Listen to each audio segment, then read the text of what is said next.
Hey guys, welcome to lesson 3. In this lesson, we're going to talk about landing page optimization and what you guys can do to continuously improve the performance of your landing pages over time.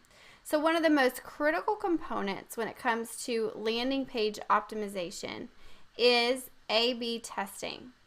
So some of you guys may be familiar with A/B testing, but for those of you that aren't, I'm just going to explain the concept at a basic level. So A/B testing is exactly what it sounds like. You're testing two variations, a control and an experimental page, a variation.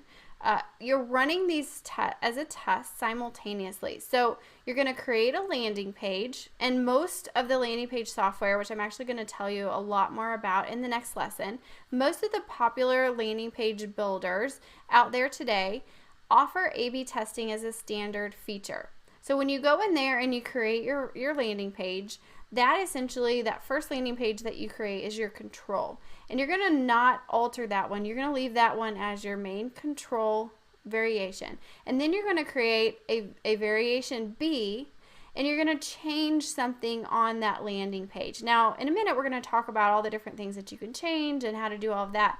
But you might change one little thing, or you might change it completely. It may be like an entirely different landing page, like a whole different approach. It might use different images. It may have different copy, maybe a completely different offer, but it's for the same product or service. So you're driving traffic from the same place. So in AdWords, you've got an ad, and you have a single URL for your landing page, right? So these variations, they share the same URL. So you put the URL into AdWords and you use it as your destination URL. But what I encourage people to do is run 50% of the traffic at random. They split it just back and forth to variation A, the control, and then run the other 50% of the traffic to variation B. And over time, you'll be able to see which variation is the clear winner. So you'll be able to find out which approach works better. So at a basic level, that is what A/B testing is you're just testing one thing against another simultaneously to find out which thing converts the best. So these are the recommended processes and best practices that I'm going to share with you over the next few slides. First of all, let's talk about the process. So in general, at a high level, what I typically recommend doing is before you start getting into all the nitty-gritty little tiny details of testing, I recommend starting with two drastically different landing pages at first. And these landing pages may have lots of things different on them. And they may have a different offer, they may have a totally different approach, a copy approach, a different feel, they may have different imagery. There's all kinds of things that you might be different, but what I suggest is starting as broad as possible with your first initial test so that you can just even figure out, okay, which ballpark do I need to be in? Because sometimes, what if you start with the wrong approach and then you're tweaking little things on the wrong approach in the first place? You know what I mean? Like, A/B testing isn't going to help you if you didn't even have the right approach to begin with. So that's why I encourage you, before you get into all the little details of testing buttons and testing colors and testing, a headline and just one thing at a time, I encourage you to really think as big picture as you can and say, I need to test two drastically different approaches to make sure I'm just going down the right lane in the first place. Okay, so start there, start big, start with big stuff. Then once you find a winner from your two different approaches, then you can move into testing all the little smaller things and finessing and perfecting that landing page. That's just the approach that I recommend. I'm not saying that that's always 100% across the board the right way to go, but that is what we have found to work the best. So that's the general process. Now I'm going to talk to you about some best practices once you have found your best approach. Now you can really get into this really nitty-gritty of A/B testing. And now after you do that first test, I do suggest that you only run one test at a time. So this means that you would only have one variation. You would have your control and your variation running at any given time. You don't want to have like 6 different variations running actively at the same time. it would get crazy confusing. You want to be able to see what was actually working and what made a difference and what didn't. It just won't work. So I suggest one test at a time. Another thing that I suggest doing is pay attention to things that make a difference to your bottom line. So this might be conversions that are happening later on after the conversion that you're measuring on this page.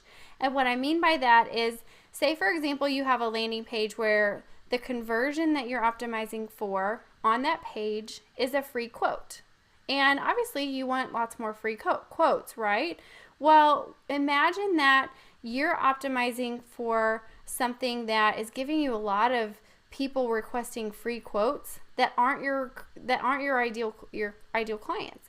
Maybe they're people who are just they have no money and they're searching for a cheap option, and it's really not a good match for what you offer. In that case, you don't want more conversions necessarily, because all of the wrong conversions are going to waste your salespeople's time, and they're just going to spend a bunch of time and not actually get any clients. So you want to pay attention to conversions that are happening later on, like maybe in the next step, to make sure you're optimizing for the right thing and for the right type of individual that you want to reach. Okay, so it's not always just get as many conversions as you can at the lowest cost. In fact, there's a lot of clients that we work with at our agency that we try to get the conversion up. We don't try to necessarily lower the conversion rate, but we do try to screen the potential prospects really, really well, and it does lower the conversion rate, but it ends up giving them and producing higher quality conversions in the end. And so their sales team's really happy, because when they do get a conversion, when they do get a lead, it's really high quality. And so I encourage you to please don't look at just conversion rates, period. Pay attention to the sales funnel as a whole and what it's producing. So it's a really important thing to remember. Also, I do encourage you to split the traffic evenly, but make sure it's random, and run it always at the same time, and make sure you always have that control, like we talked about, that is unaltered. That'll always be your original unchanged landing page. And here are some things that you guys can test when you're thinking about, okay, well, what am I going to do different on this variation that I'm creating? A headline is a good place to start. That's a very common one. We test that.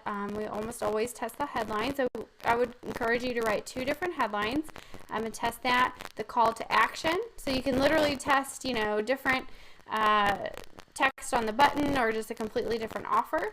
Instead of a phone call, you could encourage people to submit a form, and you could see which way ends up working better at generating good leads, good quality leads. Is it a form or is it a call?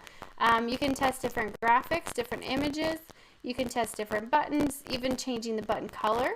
We've seen that sometimes that makes a difference, because sometimes buttons tend to blend in, and so if you make them stand out with like a bright red color or bright orange or something that stands out, that can make a difference. Copy can make a difference. Another one we've seen make a big difference is form fields, and having either more form fields on there to better screen and get higher quality conversions, or less form fields if you're trying to just get more conversions and really lower that barrier to entry. Because anytime you have anything that's required, the more form fields you require, typically the lower the conversion rate. So those are just a few examples.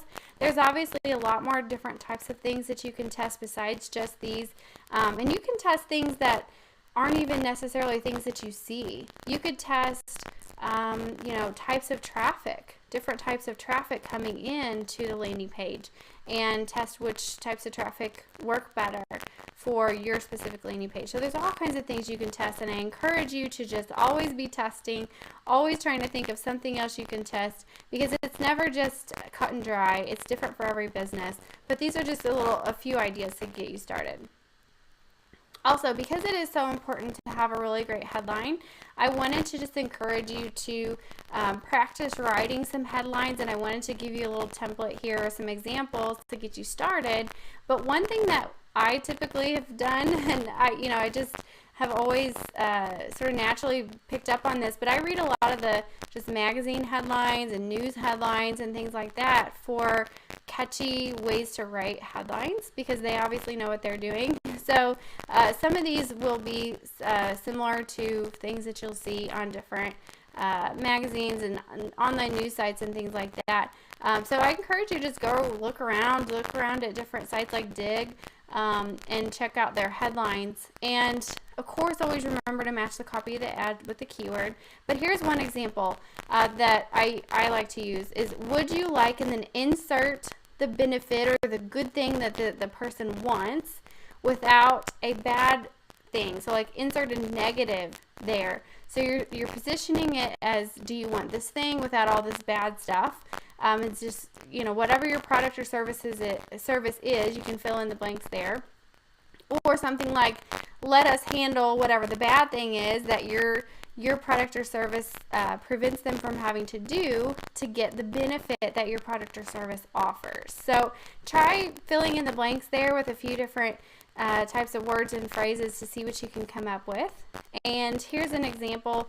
Would you like to instantly have an amazing smile? So that's the clear benefit there in that headline. And this is an example of a landing page that you know, it has a clear call to action. It has a very clear, specific offer. It's a special offer just for new patients. It's got the call to action multiple times. It's focusing on the benefit. So this benefit is the smile. It's not focusing on what it is that you're doing or getting, although that is listed out there on the page, but it's really focused on the benefit instead of just listing a bunch of things that you get or features. So that's why I wanted to share this example with you. And then, you know, we talked about this just a little bit before, but any kind of free or reduced price offer, anything to lower that barrier to entry where there's a low risk environment is really great.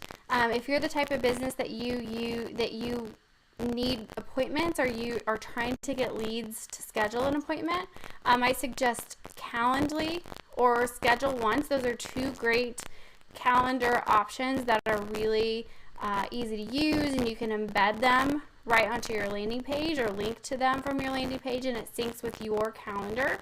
So Calendly has a free option, and then Schedule Once is very cost effective, very affordable. I think it's only like $5 a month is their starting price. But those are great tools for if you do non-e-commerce and you do calls and sales appointments. Those are great options to use with your landing pages. And then of course, make sure you're optimizing for conversion rate and cost per conversion, but paying attention to quality. You want to make sure you have quality leads coming in. So just a real quick note here on any limitations that I've seen is that there are some businesses that can generate leads all day long, but if you don't have a good process in place to convert those leads into customers, you're still going to be losing out on profit. So, you know, you got to get traffic to your landing page, and then you've got to convert them. But after that, it's really up to you to make sure you have a good process in place to convert that lead over to a customer. So that's a common you know, scenario that I see where people are saying, why is Google AdWords not working for me? I'm getting leads, but I'm not making any money.